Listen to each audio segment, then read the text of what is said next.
আমার হাতে যে কোরআন দেখতেছেন, এই কোরআনের একটা পরিচয় আছে। এই কোরআন পৃথিবীর বুকে আসার পূর্বে কোথায় ছিল তারও একটা পরিচয় আছে। এই কোরআন কে পাঠাইছে তারও একটা পরিচয় আছে। এই কোরআন কার মাধ্যমে পৃথিবীর বুকে আসছে তার পরিচয় আছে। এই কোরআন কার উপর নাজিল হয়েছে তার পরিচয় আছে।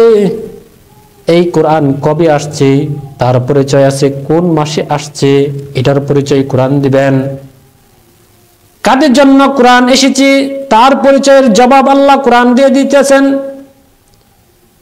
কোরআনকে যদি জিজ্ঞাসা করা হয়, ও কোরআন বলো তোমার নাম কি, কোরআন জবাব দিয়ে বলেন, বাল হুয়া কুরআনুম মাজিদ, আমার নাম হলো কোরআন মাজিদ, আমার নাম হলো কি কোরআন মাজিদ।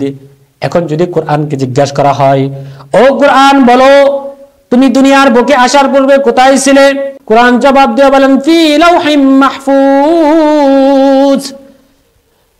কোরআনকে যদি জিজ্ঞাসা করা হয়, ও কোরআন তুমি দুনিয়ার বুকে আসার পূর্বে কোথায় ছিলে, তখন কোরআন জবাব দিয়ে বলেন, ফি লাউহিম মাহফুজ। কোথায় ছিলেন? লাউহে মাহফুজের মধ্যে ছিলেন। কোরআনকে যদি জিজ্ঞাসা করা হয়, ও কোরআন বলো তোমাকে কে পাঠাইছে, তখন বলেন, তানজিলুম মির রাব্বিল আলামিন, আমাকে আল্লাহ রাব্বুল আলামিন পাঠাইছেন। এখন যদি কোরআনকে জিজ্ঞাসা করা হয়, ও কোরআন তুমি দুনিয়ার বুকে কার মাধ্যমে আসছো, তখন কোরআন জবাব দিয়ে বলেন, নাযালা বির রূহুল আমিন,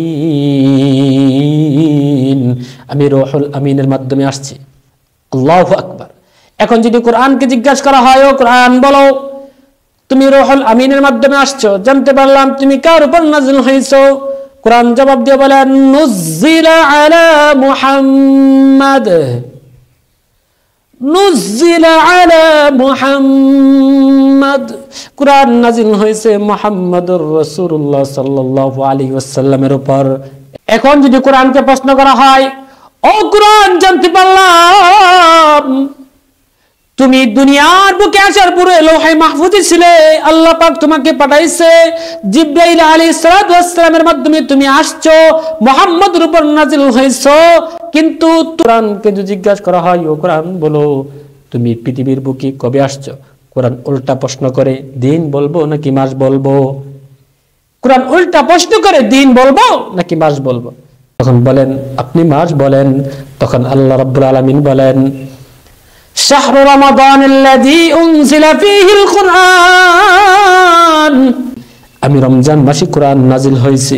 এখন যদি কোরআনকে যদি জিজ্ঞাসা করা হয়, ও কোরআন তুমি বলো তুমি রমজান মাসে নাজিল হয়েছে, বুঝতে পারলাম কবে নাজিল হয়েছে, তখন কোরআন জবাব দিয়ে বলেন, ইন্না আনজালনাহু ফি লাইলাতিল কদর। সুবহানাল্লাহ।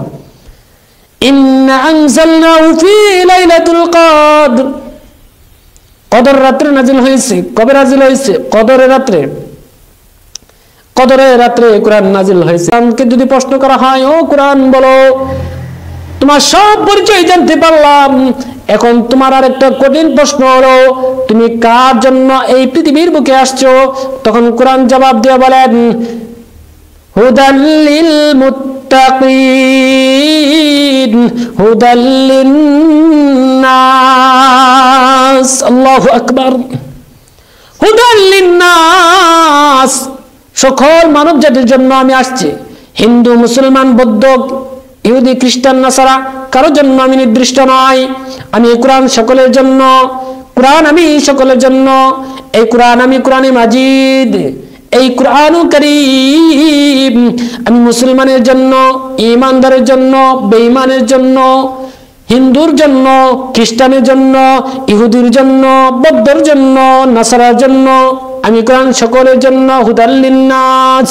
কোরআন বলে এবার আমার সব পরিচয় পেয়েছে কিনা, এবার তুমি আমার বিশ্বাস করো।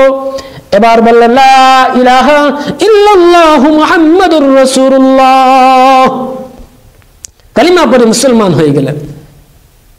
কোরআন তার এক একটা প্রশ্ন জবাব দিয়ে দিলেন, কোরআন প্রথম তার নাম পরিচয় দিলেন, কোরআন কোথায় ছিলেন তাও পরিচয় দিলেন, কে পাঠাইছে তারও পরিচয় দিলেন, কার মাধ্যমে পৃথিবীর বুকে আসছে তারও পরিচয় দিলেন, কার উপর নাজিল হয়েছে তাও পরিচয় দিলেন, কোন মাসে নাজিল হয়েছে তাও পরিচয় দিলেন, কবে নাজিল হয়েছে তাও পরিচয় দিলেন, কিসের জন্য পৃথিবীর বুকে আসছে তাও বললেন।